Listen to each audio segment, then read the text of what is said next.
constable পদৰ লিখিত পৰীক্ষা স্থগিত ৰখা হৈছে ৯,০০০ৰো অধিক পদৰ বাবে ৪ বছৰ পূৰ্বে প্ৰকাশ কৰা হৈছিল বিজ্ঞাপন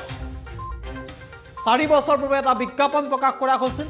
আৰু সেই বিজ্ঞাপনৰ যিসমূহ পৰীক্ষা অনুষ্ঠিত হোৱাৰ কথা আছিল সেই পৰীক্ষা পিছুৱাই দিয়াৰ সিদ্ধান্ত গ্ৰহণ কৰা হৈছে প্ৰাৰ্থীৰ সংখ্যা হ্ৰাস পোৱাৰ বাবে স্থগিত ৰখা হ'ল পৰীক্ষা ৪ বছৰ পূৰ্বে এটা বিশেষ বিজ্ঞাপন প্ৰকাশ কৰা হৈছিল আৰু সেই পৰীক্ষা অৱশেষত স্থগিত ৰখাৰ সিদ্ধান্ত গ্ৰহণ কৰা হৈছে প্ৰাৰ্থীৰ সংখ্যাৰ অনুপাত ১:৫ৰ তললৈ হ্ৰাস পোৱাৰ বাবে পিছুৱাই দিয়াৰ সিদ্ধান্ত গ্ৰহণ কৰা হৈছে পৰীক্ষা 1:5 অনুপাতৰ তললৈ হ্ৰাস পোৱাৰ বাবে এই সিদ্ধান্ত গ্ৰহণ কৰা হৈছে ৰাজ্যিক আৰক্ষী নিযুক্তি বৰ্ডৰ পৰ্যালোচনাৰ পাছতে গ্ৰহণ কৰা হৈছে সিদ্ধান্ত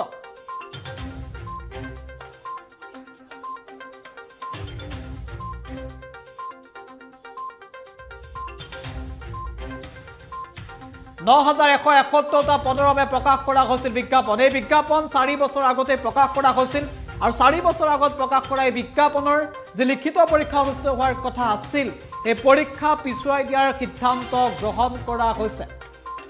১৯ জানুৱাৰীত প্ৰকাশ কৰা হৈছিল শাৰীৰিক পৰীক্ষাৰ ফলাফল ১৯ জানুৱাৰীৰ দিনা শাৰীৰিক পৰীক্ষাৰ ফলাফল প্ৰকাশ কৰা হৈছিল আৰু ৩০ জানুৱাৰীত পৰীক্ষা অনুষ্ঠিত হোৱাৰ কথা আছিল ৩০ জানুৱাৰীত লিখিত পৰীক্ষা অনুষ্ঠিত হোৱাৰ কথা আছিল এই কমন পৰীক্ষাৰ বাবে এতিয়া ৩০ জানুৱাৰীৰ ভিতৰত লিখিত পৰীক্ষাৰ আবেদনৰ বাবে এতিয়া নিৰ্দেশ দিয়া হৈছে অসম আৰক্ষীৰ ফালৰ পৰা ৩০ জানুৱাৰীৰ ভিতৰত আবেদনৰ বাবে নিৰ্দেশ প্ৰদান কৰা হৈছে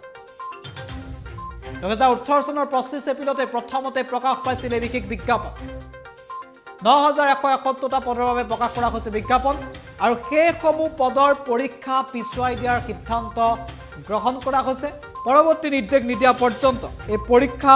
অনুষ্ঠিত নহয় বুলি ইতিমধ্যে খবৰ আহি পৰিছে